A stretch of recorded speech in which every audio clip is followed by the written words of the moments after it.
ನಮಸ್ಕಾರ ಸ್ನೇಹಿತರೆ, welcome back to my YouTube channel. Friends, ಇವತ್ತು ನಾನು ಸಬ್ಸಿಗೆ ಅಥವಾ ಸಬ್ಬರಿಕೆ ಸೊಪ್ಪಿನ ಬೋಂಡ ಮಾಡ್ತಾಯಿದ್ದೀನಿ. ಈ ಸಬ್ಬರಿಕೆ ಸೊಪ್ಪಿನ ಬೋಂಡ ತುಂಬ ಚೆನ್ನಾಗಿ ಬರುತ್ತೆ ಫ್ರೆಂಡ್ಸ್.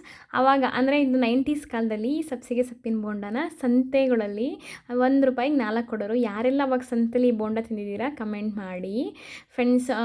ನೋಡಿ ಫ್ರೆಂಡ್ಸ್, ಇದನ್ನು ಮಾಡೋದಕ್ಕೆ ನಾನು 1 ಕಪ್ಪಷ್ಟು ಕಡಲೆ ಹಿಟ್ಟು, ಒಂದು ಅರ್ಧ ಕಪ್ಪಷ್ಟು ಅಕ್ಕಿ ಹಿಟ್ಟು ತೊಗೊಂಡಿದ್ದೀನಿ. ಮೊದಲಿಗೆ ನಾನಿಲ್ಲಿ 2 ಮೀಡಿಯಮ್ ಸೈಜ್ ಈರುಳ್ಳಿ ತೊಗೊಂಡಿದ್ದೀನಿ, ಸ್ವಲ್ಪ ಕರಿಬೇವು, ಕೊತ್ತಂಬರಿ, ಸಬ್ಸಿಗೆ ಸೊಪ್ಪು ತೊಗೊಂಡಿದ್ದೀನಿ. ಈ ಕಡೆ ಉಪ್ಪು, ಖಾರದ ಪುಡಿ, ಅಜ್ವಾನ, ಸ್ವಲ್ಪ ಜೀರಿಗೆ, ಸ್ವಲ್ಪ ಸೋಡಾ ತೊಗೊಂಡಿದ್ದೀನಿ. ಮೊದಲಿಗೆ ತೊಗೊಂಡಿರೋಂಥ ಈರುಳ್ಳಿ, ಹೆಚ್ಚಿಟ್ಕೊಂಡಿರೋಂಥ ಕೊತ್ತಂಬರಿ, ಕರಿಬೇವು, ಸಬ್ಸಿಗೆ ಸೊಪ್ಪನ್ನ ಒಂದು ಬೌಲ್ಗೆ ಹಾಕ್ತಾಯಿದ್ದೀನಿ. ಈಗ ತೊಗೊಂಡಿರೋಂಥ ಉಪ್ಪು, ಖಾರದ ಪುಡಿ, ಜೀರಿಗೆ, ಅಜ್ವಾನ ಎಲ್ಲ ಹಾಕ್ತಾಯಿದ್ದೀನಿ. ಇಲ್ಲಿ ಫ್ರೆಂಡ್ಸ್, ಇಲ್ಲಿ ಏನು ಗೊತ್ತಾ, ಈಗ ನೀವು ಮೆಣಸಿನ್ಕಾಯಿನೂ ಸಹ ಯೂಸ್ ಮಾಡ್ಬೋದು. ನಾನು ಇಲ್ಲಿ ಮೆಣಸಿನ್ಕಾಯಿ ಯೂಸ್ ಮಾಡಿಲ್ಲ. ಮೆಣಸಿನ್ಕಾಯಿ ಆಪ್ಷನಲ್, ಯಾಕೆಂದರೆ ನೀವು ಮೆಣಸಿನ್ಕಾಯಿ ಚೆನ್ನಾಗಿ ಬರುತ್ತೆ ಅಂತಂದರೆ ಅದು ಚೆನ್ನಾಗಿರುತ್ತೆ, ಯೂಸ್ ಮಾಡ್ಬೋದು. ನಾನಿಲ್ಲಿ ಖಾರದ ಪುಡಿ ಹಾಕಿದ್ದೀನಿ. ನೋಡಿ ಫ್ರೆಂಡ್ಸ್, ಈ ರೀತಿ ಚೆನ್ನಾಗಿ ಕಲಿಸ್ಕೊಬೇಕಾಗುತ್ತೆ. ಅಂದರೆ ಇದರಲ್ಲಿ ಉಪ್ಪು ಹಾಕಿರೋದ್ರಿಂದ ನೀರು ಬಿಡಬೇಕು, ಆ ರೀತಿ ಚೆನ್ನಾಗಿ ಅದನ್ನು ಮಿಕ್ಸ್ ಮಾಡ್ಕೊಬೇಕು. ಮೊದಲೇ ನಾವು ಕಡಲೆ ಹಿಟ್ಟು ಹಾಕಬಾರ್ದು, ಅದು ನೋಡಿಕೊಂಡು ಆಮೇಲೆ ಕಡಲೆ ಹಿಟ್ಟು ಎಷ್ಟು ಬೇಕಾಗುತ್ತೆ ಅಷ್ಟನ್ನು ಹಾಕ್ಕೊಂಡು ಕಲಿಸ್ಕೊಬೇಕಾಗುತ್ತೆ. ಸ್ವಲ್ಪ ಅಕ್ಕಿ ಹಿಟ್ಟು ಸೇರಿಸ್ತಾ ಇದ್ದೀನಿ ಇವಾಗ ನಾನು, ಗರಿಯಾಗಿ ಬರಲಿ ಅಂತ ಹೇಳ್ಬಿಟ್ಟು. ನೋಡಿ ಫ್ರೆಂಡ್ಸ್, ಅದು ಎಷ್ಟು ತೊಗೊಳುತ್ತೆ ಅಷ್ಟು ನೋಡಿಕೊಂಡು ನಾವು ಕಲಿಸ್ಕೊಬೇಕಾಗುತ್ತೆ. ಇದಕ್ಕೆ ನೀರೇನು ಜಾಸ್ತಿ ಬೇಕಾಗಲ್ಲ, ಒಂದು 4-5 ಸ್ಪೂನಷ್ಟು ನೀರು ಬೇಕಾಗುತ್ತೆ.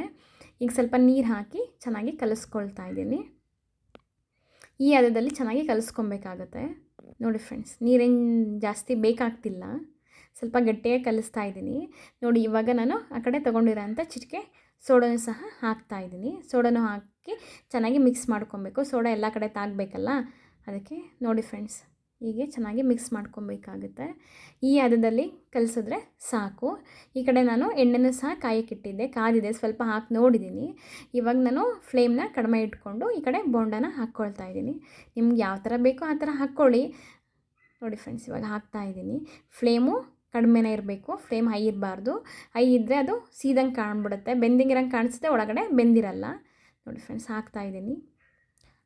ಹಾಕಿ ನಾನು ಚೆನ್ನಾಗಿ ಮೀಡಿಯಮ್ ಫ್ಲೇಮಲ್ಲೇ ಬೇಯಿಸ್ಕೊಬೇಕಾಗುತ್ತೆ. 2 ಕಡೆ ತಿರುಗಿಸಿ ಚೆನ್ನಾಗಿ ಬೇಯಿಸ್ಕೊಬೇಕಾಗುತ್ತೆ ಫ್ರೆಂಡ್ಸ್. ತುಂಬ ಚೆನ್ನಾಗಿ ಬರುತ್ತೆ ಫ್ರೆಂಡ್ಸ್. ಇದ್ರ ಸಬ್ಸಿಗೆ ಸೊಪ್ಪು ಹಾಕಿರ್ತೀವಿ, ಆ ಸ್ಮೆಲ್ಗೆ ತಿನ್ಬೇಕನ್ಸುತ್ತೆ. ನೋಡಿ ಫ್ರೆಂಡ್ಸ್, 2 ಕಡೆ ಚೆನ್ನಾಗಿ ಬೇಯಿಸ್ಕೊಬೇಕು.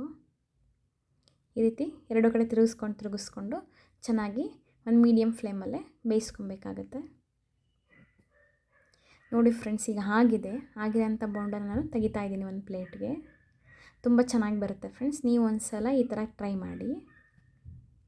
ನೋಡಿ, ಆಗಿದೆ, ಎಷ್ಟು ಕ್ರಿಸ್ಪಿಯಾಗಿ ಬಂದಿದೆ, ನೋಡಿದ್ರೆ ತಿನ್ಬೇಕನ್ಸುತ್ತೆ. ಆ ಕಡೆ ನಾನು ಮಿಕ್ಕಿರೋ ಅಂಥ ಹಿಟ್ಟಲ್ಲಿ ಮತ್ತೆ ಹಾಕ್ಕೊಳ್ತೀನಿ. ನೋಡಿ ಫ್ರೆಂಡ್ಸ್, ರೆಡಿಯಾಗಿದೆ.